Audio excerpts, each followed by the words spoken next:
What's up my kings and queens, it's your boy King C here. Welcome back to my channel and welcome back to another video. As you can tell by the title, we are reacting to 3 true disturbing quarantine stories, volume 2.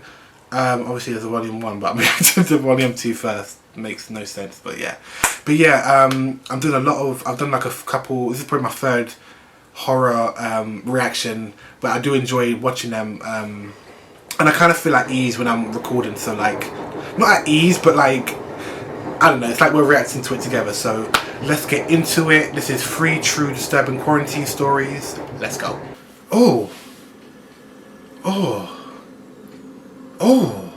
Story 1, Liam Bagya. Why you could give the heartbeat? Come on now. Come on, mate. Come on, mate. Come on, mate. Your girl, she's sitting on my. Come on, mate. You wanna fight me? Come on, mate. Come on, mate. 24 years old, still living with my mom and dad, Right. along with my 2 younger siblings. My parents bought a new house in March, just around the time coronavirus really started to be taken seriously. Coronavirus. Quarantining started. So we were in the unpacking and settling in phase during all of this. My room is actually in the basement, which I don't mind. It's furthest away from my parents' room. It's technically just an extra room in the house, not really meant to be a bedroom, but we made it one. Plus, my parents figure I'm going to be moving out soon, so why give me one of the better rooms in the house? You don't talk on there. The basement in this house is huge. It's really cool, and I get to feel like it's kind of my own basement in a way because of my room. But right off the bat moving here, weird things would happen. Inside my room, mostly at night, I'd hear strange sounds inside the walls. I knocked on the wall and it seemed to be hollow. There's a vent in the room. I thought maybe there was an animal in the vents. I used my iPhone flashlight to get a look inside, but I couldn't really see anything. Whatever, house noises, I figured. If it persisted, I would tell my dad to look into it.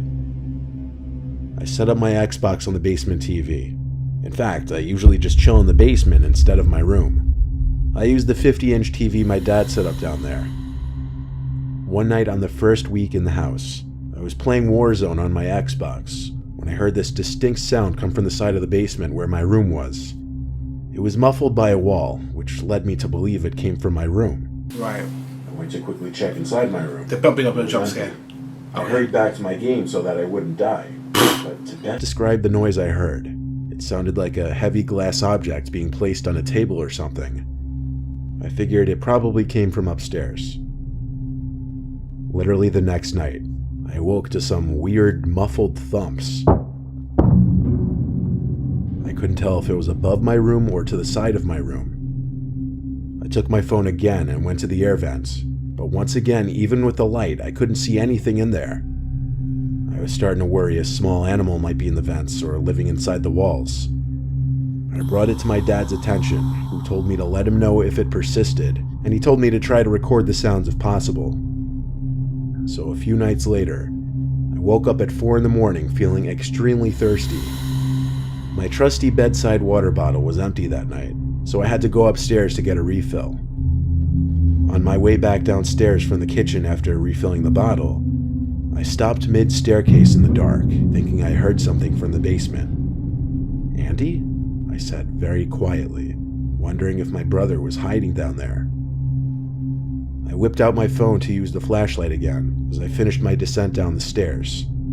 I had a quick look around the basement just for peace of mind, and when I found it was clear, I went back to my room to hit the hay. As I placed my water bottle on the ledge above my bed, something in my gut told me to just look at that little vent in the wall one more time. So I shined the light in that direction, and even though it was only for like half a second, I knew what I saw.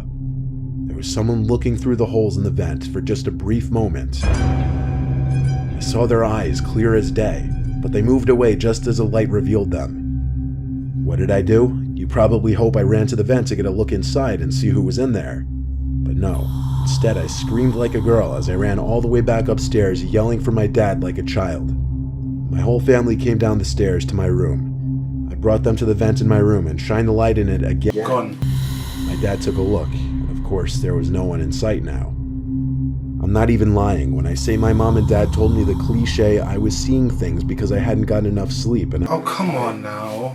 I didn't buy it. I wasn't sleeping there that night. No. I slept in the living room and locked the basement door that night. The basement door only has a lock on it because we have an outdoor entrance to the basement. So it serves as an extra small layer of security from break-ins, I guess. Well, the next day, when I went down to the basement, I made a shocking discovery. There was some kind of secret door in the wall that was left open. I immediately called my dad down, and we went inside of it together. There was a blanket on the floor of this little hidden room, along with a small wooden stool-like thing. And if you walk down this ever so tiny corridor, you'd come to the vent that peers into my room. This discovery would otherwise be cool, if it didn't lead to the realization that someone has been living in this room, possibly raiding our kitchen, and possibly watching me in my room as I slept. I think when the person living in the room heard the commotion I made the night before, they figured it was time to bail. I just still fear that they may come back.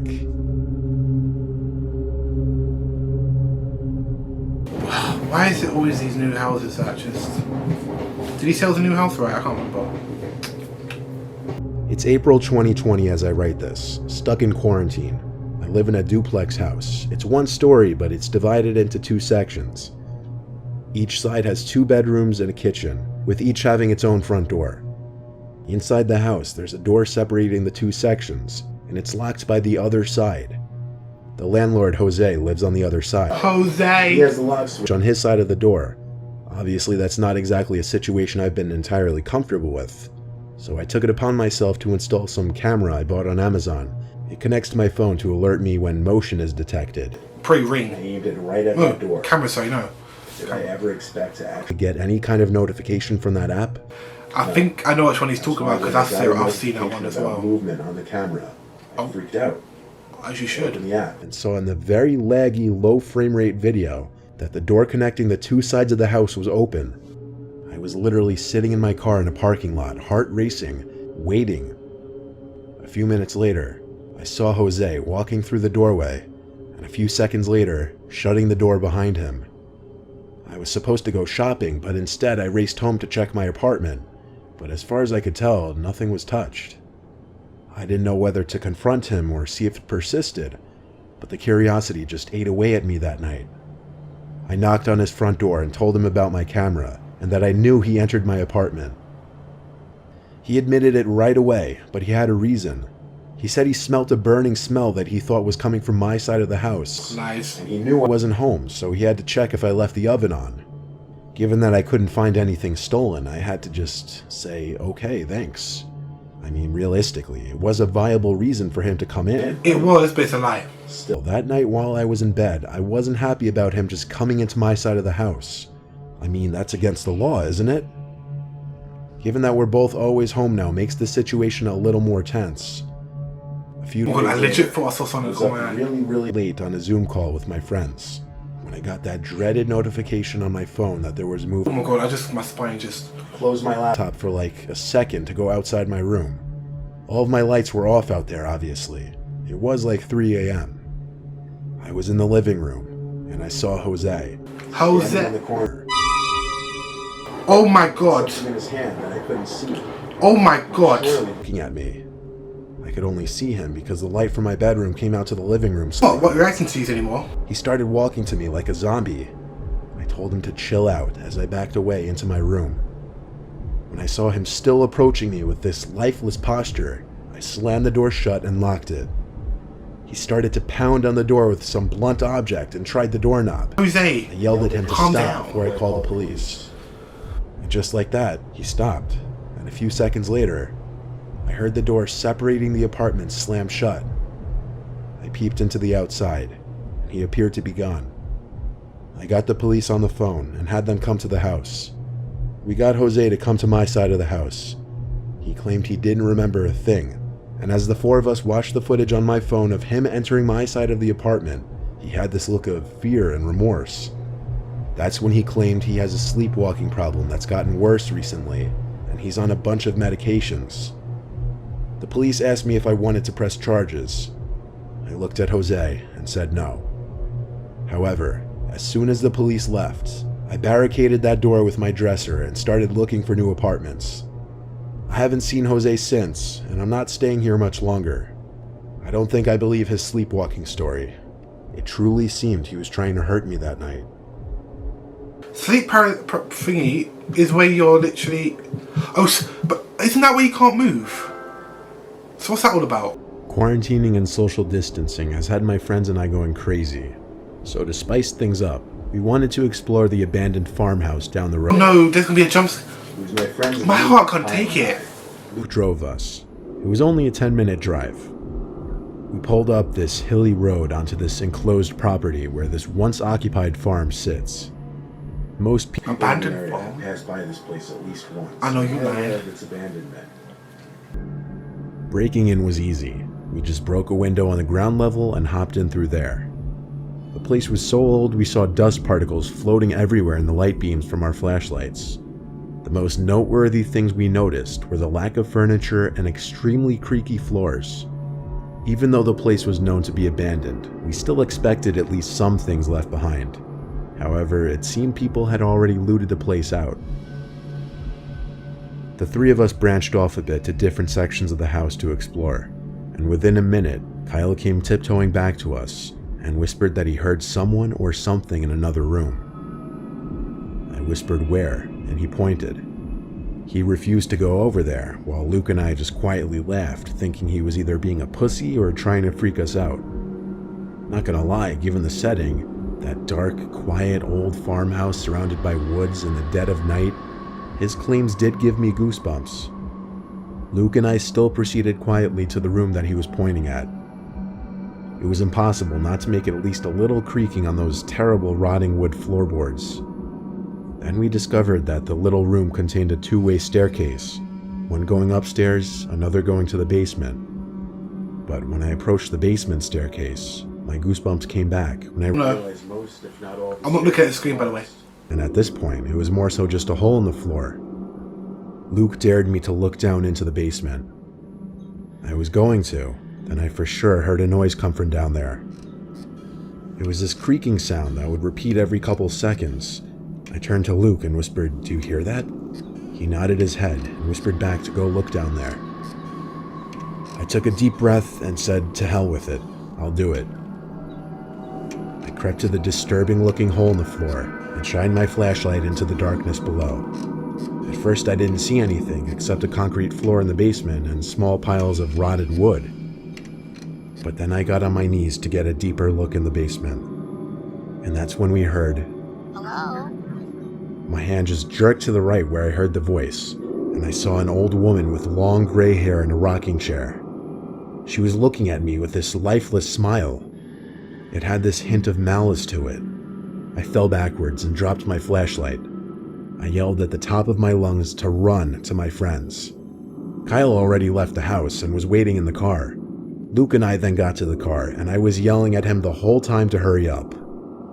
Once we exited the property, I felt a lot better. Luke heard the voice too.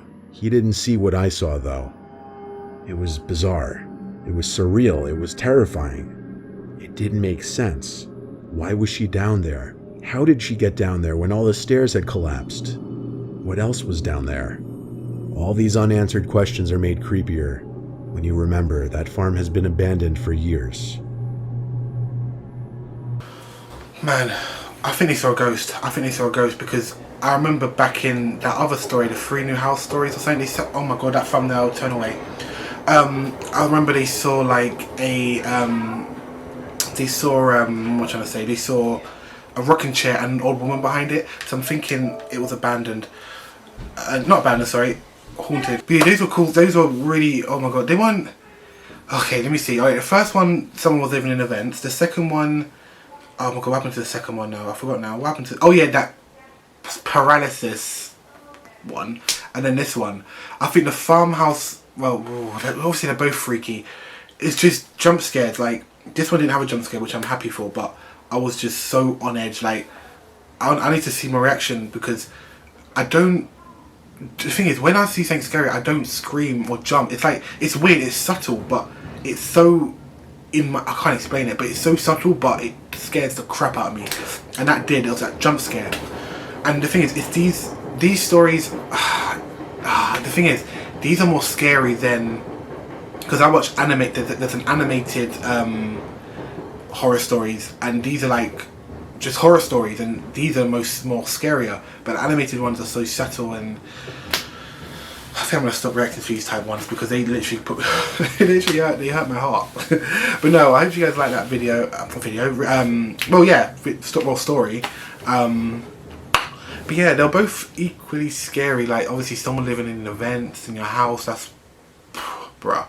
And then obviously what do you call him? People with the house, landlord, whatever. Was he the landlord? I can't remember. Like having access, and I don't know. That was a bit creepy. I don't know. But this one for me, just because it's abandoned, like I don't know. And I don't know. Sorry. Anyway, I hope you guys like that video. Tell me what you thought about it down below, and tell me what you want me to do next, and I shall look into it. But yeah, and don't forget to like, comment, sub, share, do everything you can, because it really does help. But yeah, this has been your boy King C here. Until next time, boy.